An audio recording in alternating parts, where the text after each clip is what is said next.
I swear to God, the Infernalist is built for hardcore. In this video, I want to share with you guys the highest level character, currently level 89, that I've got, and it is the Infernalist in Path of Exile 2 Early Access. I want to show you the gear that I have, why I'm using the gear that I've got, the passive tree, the Ascendancy nodes that we're using, in addition to some gems, and basically all kinds of information that you could use if you're not really sure if hardcore is for you. A build like this might get you into maps easier than you thought. So let's check it out. So kicking things off with this build guide, I want to share with you the Ascendancy nodes and the sequential order that we take them in. And we're going to talk about those nodes throughout this guide. So the first thing is we're going to grab minion life so that our minions have more life. They don't just get clapped right away. Then we're going to grab Loyal Hellhound. This guy's awesome. He's immediately taking 20% of damage from hits that you would take from his life before you. So amazing for hardcore, keeps you alive. Once you've ascended again, the next thing you're going to take is general life 3% more into Altered Flesh. So Altered Flesh is kind of awesome. It's going to start to adjust the way you take damage on your character. 20% cold damage taken as fire, 20% of lightning damage taken as fire, and then 20% of physical damage taken as chaos. That's the next node that you grab. From there, I'm going to recommend that you kick down into Badat's Will. So you are going to get 3% more life, but you're going to reserve 25% of your total life to get +1 maximum spirit per 25 life. And then after that, the final ascension that you're going to get after you beat the Chronomancer or you kill the Trial Master is you're going to end up getting Badat's Hand. You're going to get +1 max energy shield per 8 life, and you're going to see how that works for you in this build as we go through it. The trick to playing the Infernalist in hardcore is that you're trying to maintain a high amount of spirit, a high amount of energy shield, and a high amount of life. Mana we don't necessarily care about unless we take Mind Over Matter, which for one node is quite strong, but not necessarily something we're going to try to do in this build.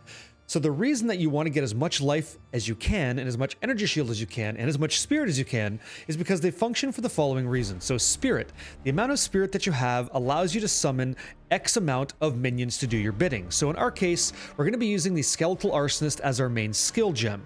And so currently, with the amount of spirit that I have at 404, I'm able to summon 9 of these minions at a time. In addition to that, I'm also using Grim Feast. I'm also using 2 Skeletal Clerics, and that's all that I've got so far. I am also reserving some spirit for Raging Spirits, and we're going to talk about that as well. Other than that, I'm using nothing else, but there's plenty of options for you in this Infernalist suite. The reason you want to have more life and more energy shield is the following. So when you look at Badat's Will, +1 to maximum spirit per 25 maximum life. So as you scale up or get more and more maximum life, you naturally get more and more spirit, which means you get to have a larger army of guys to do your will, do more damage, basically protect you in combat, and this is how this Infernalist works. You want spirit, spirit equals minions, okay? And then furthermore, you're looking for energy shields, so Badat's Hand, the other Ascendancy node that you take. You're going to reserve another 25% of your total life to give you +1 maximum energy shield per 8 maximum life that you have. So these are the reasons why you're scaling up your life, so that you can have a bigger minion army and have a larger energy shield. Energy shield at the time of this video is extremely amazing, the best defensive stat in the game, and there's a huge reason as to why, and that reason is Grim Feast. So Grim Feast is absolutely insane. Grim Feast is a minion skill gem, so anything that you're using with your gear to scale up minion skills is also buffing how effective Grim Feast is for you. So what's so stupendous about this is that Grim Feast will allow you to double the amount of energy shield you have as you kill targets in the game. So if you look at my character at the moment, level 89, I've currently got a 8,430 energy shield. Double that, and that's what Grim Feast gives you. You essentially get to take that number, multiply it by 2, and that's what your total defensive stat's going to be, plus your life, and if you're using Mind Over Matter, plus whatever remaining mana you have. Which is why this build is extremely defensible.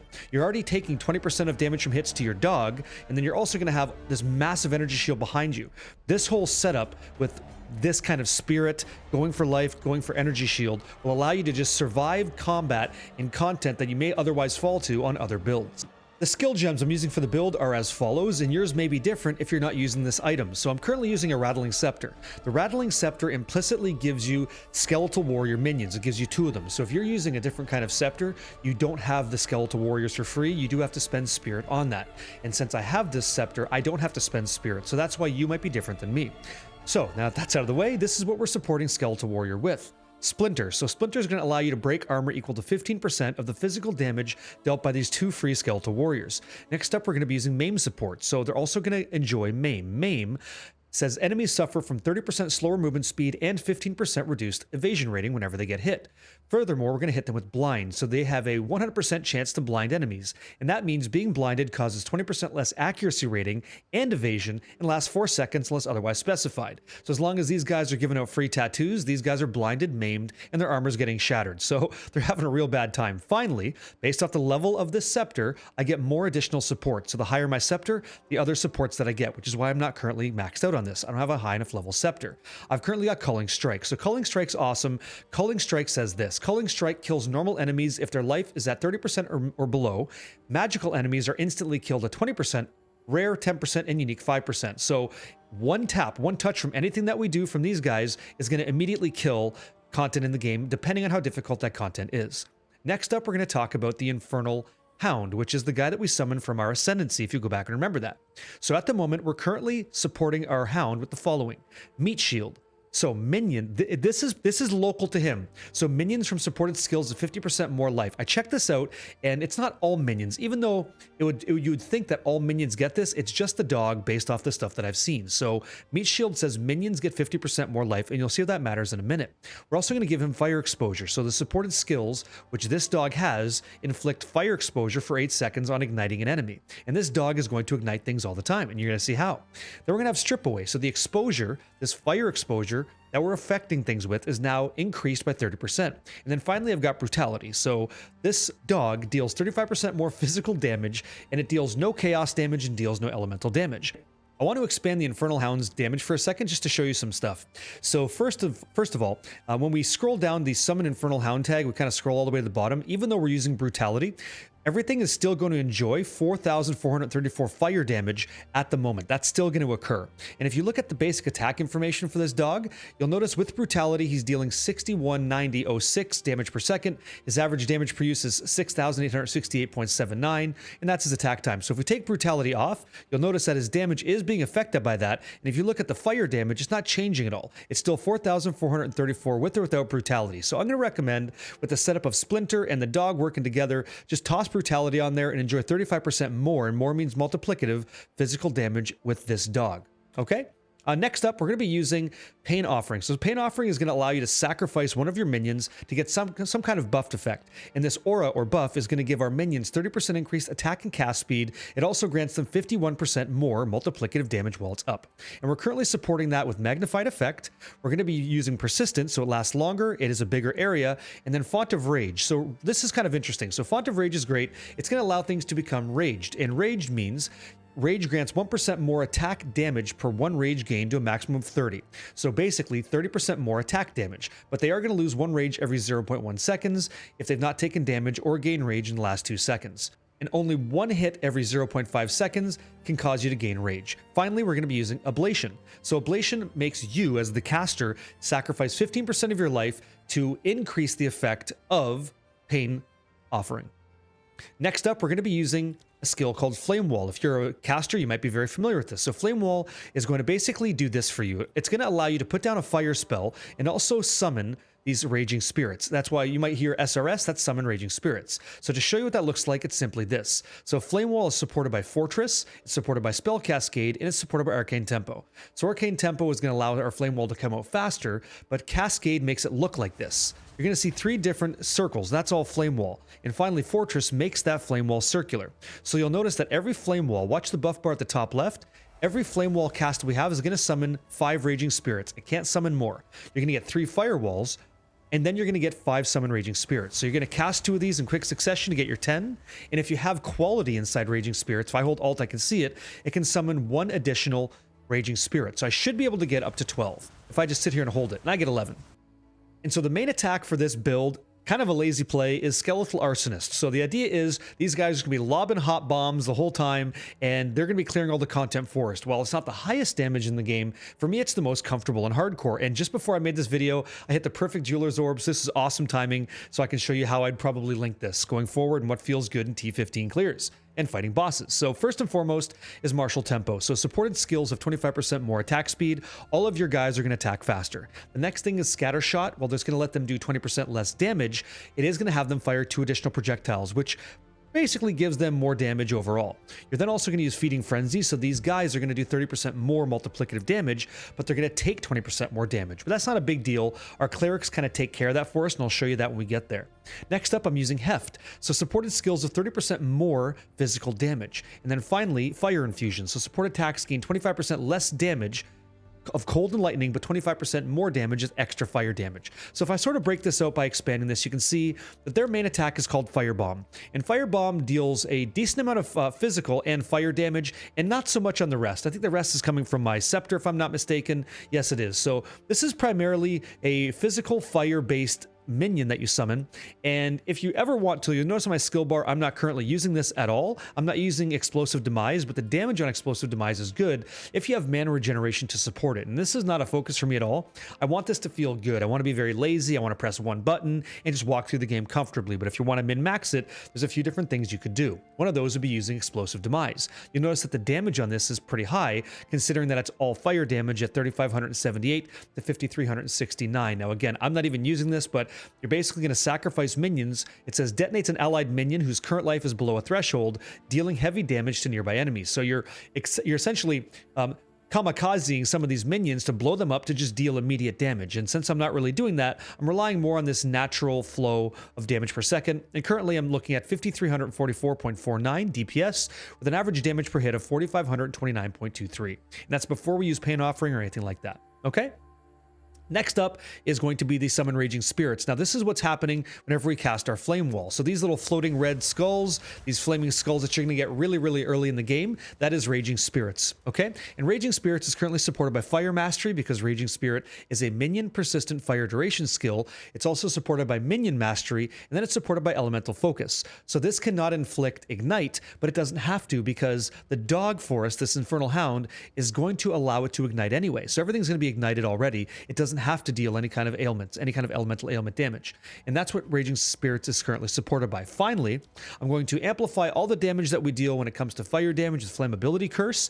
I've got this set up with Inspiration, so it costs 40% less mana to cast. It's Heightened Curse, so it has 25% increased effect. And then finally, Cursed Ground. So whenever I press my Curse skill, you're going to see that I kind of curse the ground, and anything sitting in that is going to just be cursed for X amount. And currently that amount is going to be at level 18 at the time of this video, negative 35% fire res. And the reason I'm using Cursed Ground is I notice when I'm playing my minion build, things can't really move around because they're just surrounded by all my Tang, all my spirit Tang. So these guys kind of lock them up. They start throwing all these bombs, and the bosses don't ever really move. They just kind of sit there. So I didn't want to wait for a cast. I thought I'd just hit the ground and then I could move around and be mobile while this guy is just getting treated to a real bad time courtesy of my party members and my spirit.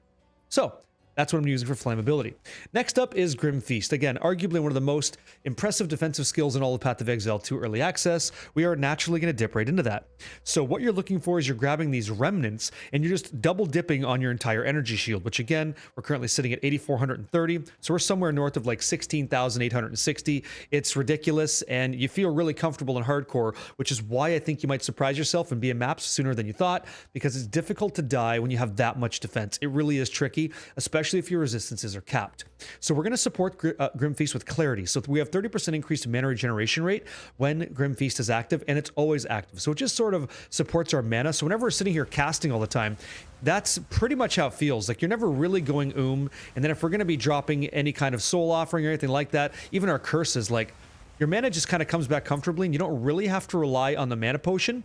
And you're going to appreciate this clarity effect when you're fighting things like the Chronomancer and Trial of Sekimas. Having that mana come back is nice, so you can consider that that boss is always cursed almost 100% of the time, and you're always summoning and you're always throwing projectiles through your flame wall. So you do want to have mana regeneration. It is important, and I'd recommend you grab Clarity while you can.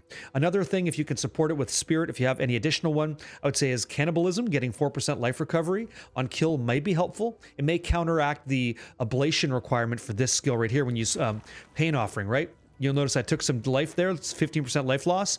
If you had Cannibalism, killing things will recover 4% of that life every time something dies. So that would quickly, naturally just kind of rise back up. Something to consider. Next up with the skill gem is the Skeletal Cleric. So we have two, and there's a reason for this. So let's talk about what Skeletal Cleric does. So it summons reviving Skeletal Clerics that heal other minions and revive fallen skeletons.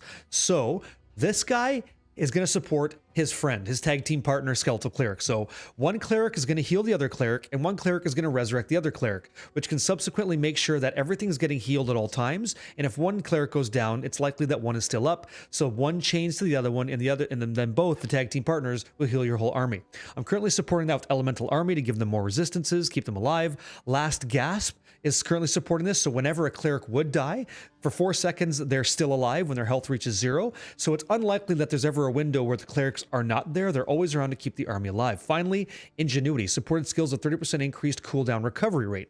So their ability to heal more frequently is occurring more often.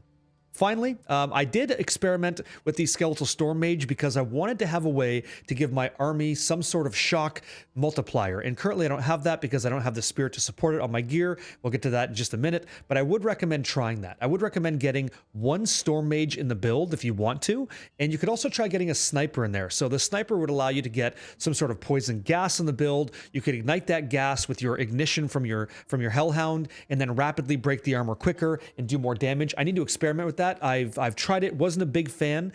So currently we're just all in on Arsonist and full sending fire all the way downtown, and it's been fine with me, but I'm definitely experimenting because I want this to be as fun as it can be.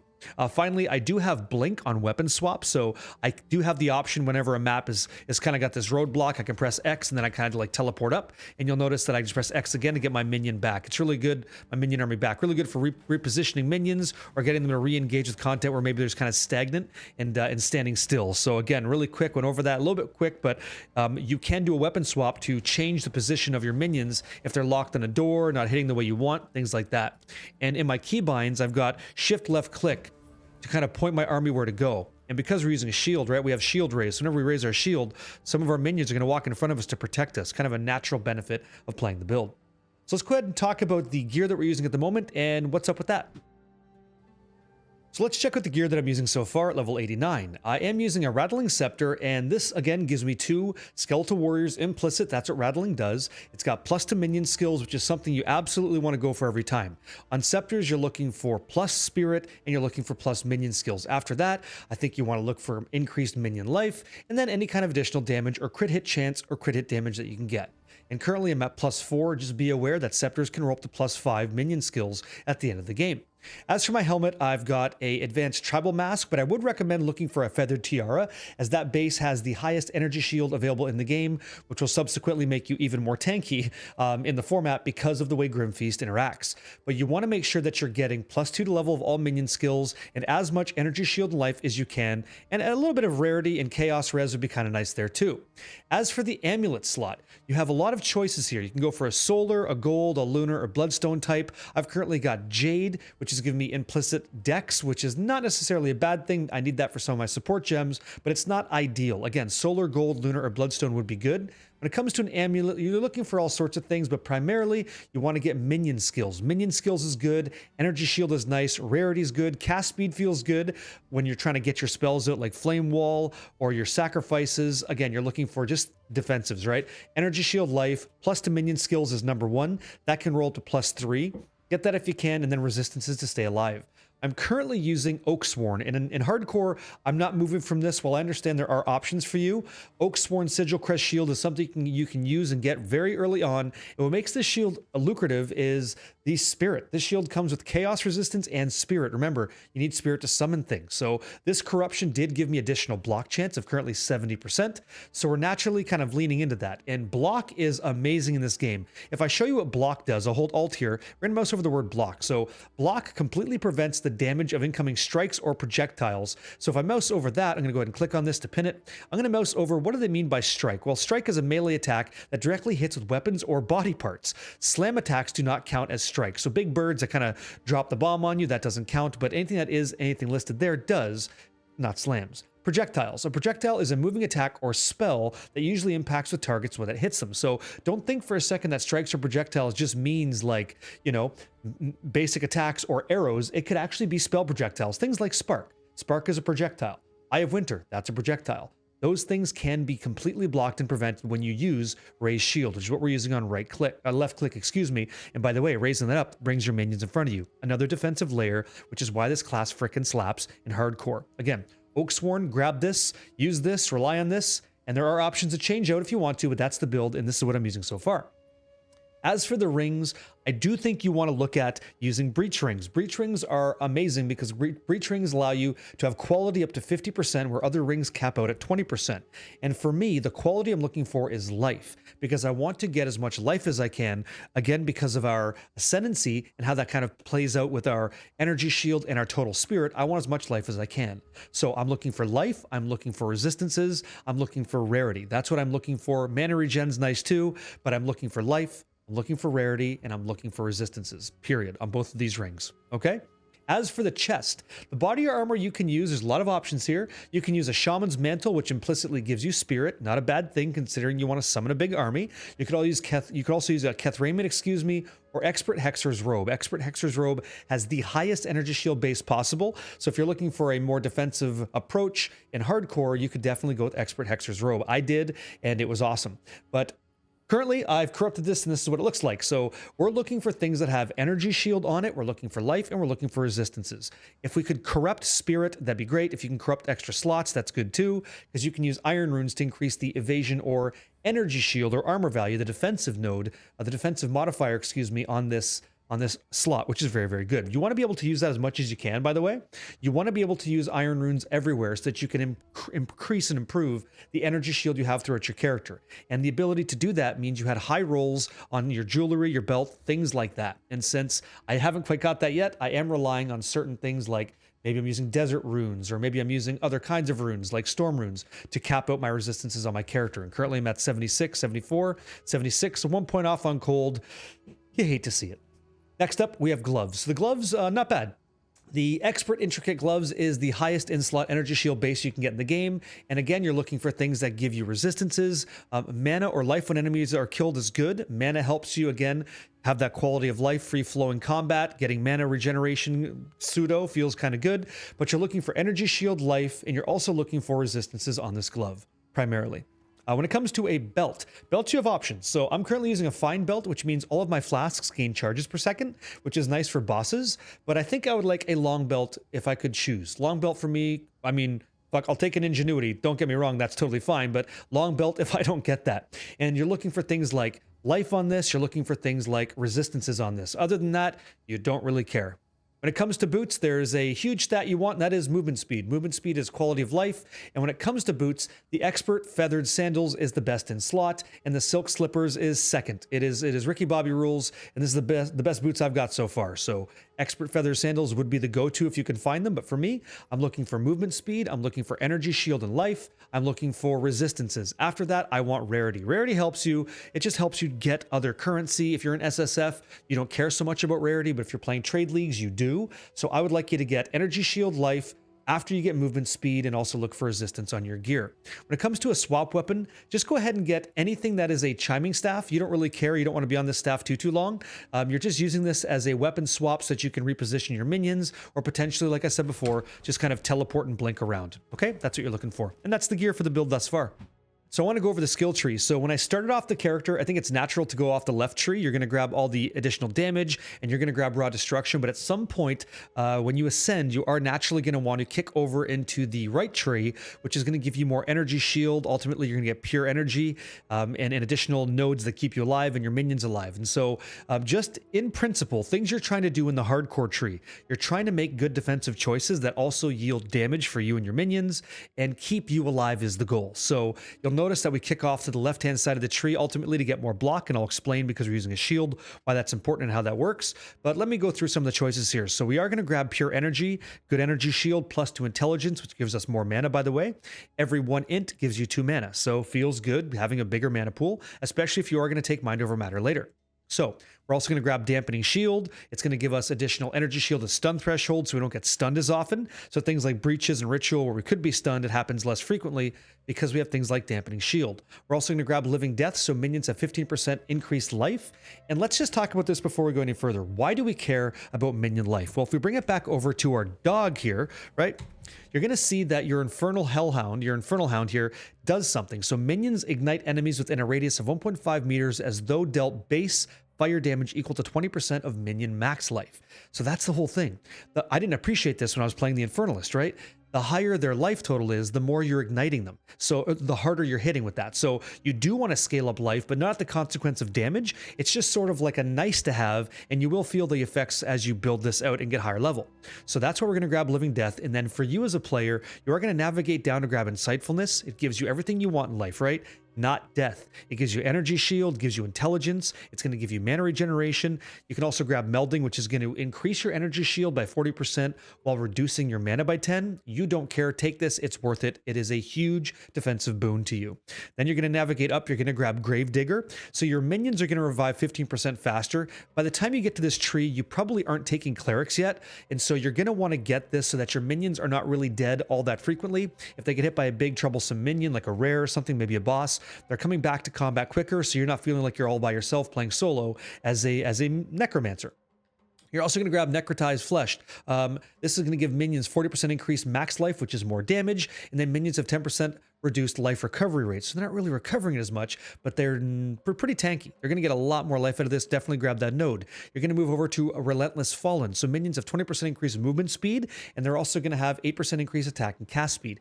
Keep in mind that your minions have your movement speed, okay? So whatever you have as movement speed, they have that in addition to whatever else you grab off the tree.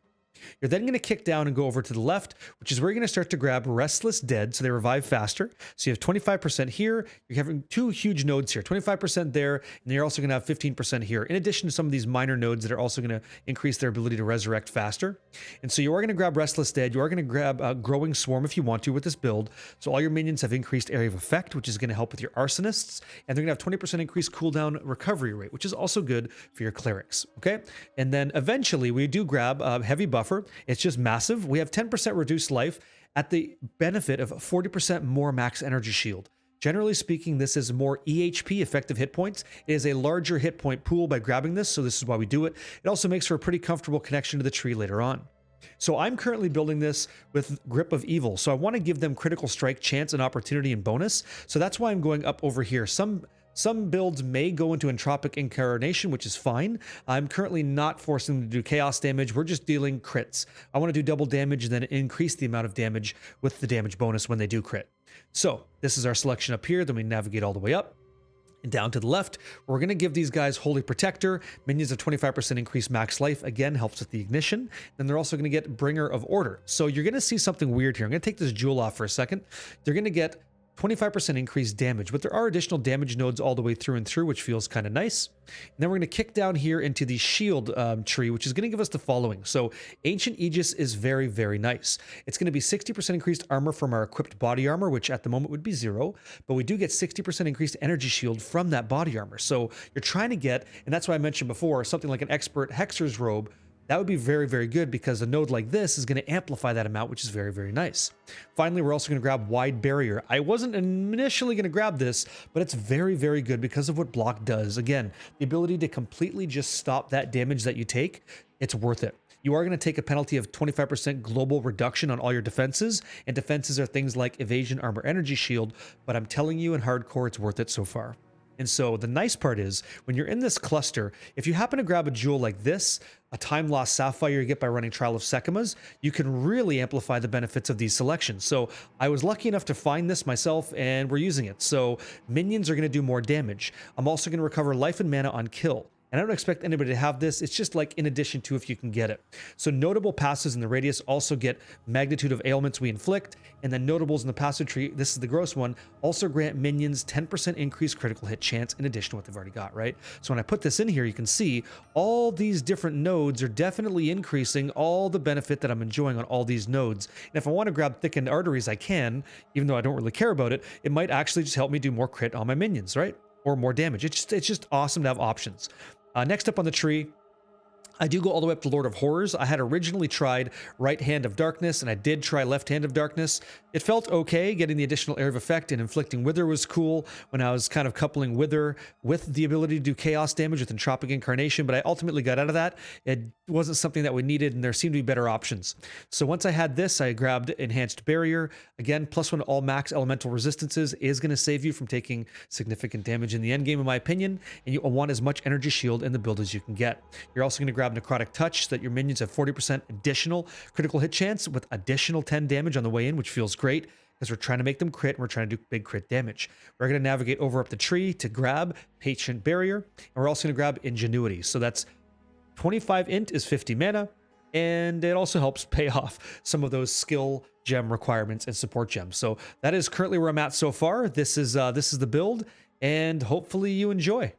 When it comes to jewels inside the skill tree, you're looking for things that would give you increased maximum energy shield, increased minion damage, increased minion cast and attack speed, maybe some elemental resistances to keep them alive in tempestuous situations. We are a work in progress over here in hardcore, and I don't really have great jewels, but if you're looking for these or you struggle to find them, you could absolutely run Trial of Sekimas, because this build runs right through it. And there's some freebie choices in there. Like if it says one of the afflictions might say like you're affected by Enfeeble, well, that's great. That means you're affected by Enfeeble, but your minions aren't. So you kind of naturally just run right through that content anyway, right? Pretty great. That's about the build, guys. Just toss it on. I'm not playing this where I want to press a bunch of different abilities. I want you to play this comfortably. So all I'm doing when I'm playing this build through maps is I'm essentially just right-clicking. I'm putting down firewalls and I'm picking up loot. It's only when I'm fighting a boss do I put down like the flammability curse or use a soul offering to bring it up. And if you're looking for more damage, like I mentioned, you could throw in a sniper to throw down the gas to break the armor and do some more burst damage. That's probably the best optimal way to go, but I'm not necessarily looking for that. I want to enjoy hardcore without having that balloon knot nice and tight the whole time. Like I want to relax a little bit, pay attention to what's going on the floor. This is a very visually dense build. It is the 4th of July. I saw some guild members saying that. It's a lot of fireworks all the time, but you will eventually get used to that and see if that works for you, okay? Again, this is the latest version for me. This is the highest I've gotten in hardcore, but I've never felt more safe doing that. Actually, at the time of this video, I've got a few more citadels to run, then I'm going to fight the Arbiter and see how that goes. So ladies and gents, hope this video guide helps you enjoy the Infernalist in hardcore or softcore. Works either way. All right, much love, adios. I'll catch you guys and gals in the next one.